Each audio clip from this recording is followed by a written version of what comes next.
Welcome! In front of me I have OnePlus 15 and I'm gonna show you how to change the icon pack on this phone.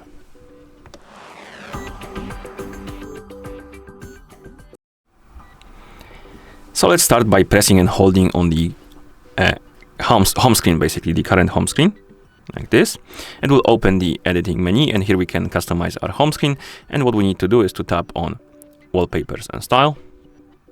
And here scroll through the menu and find the icons.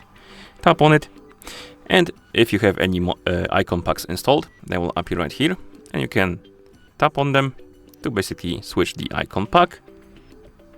And once you switch the icon pack, you can also adjust some settings for them. So you can change the color size, rounded corners, like that.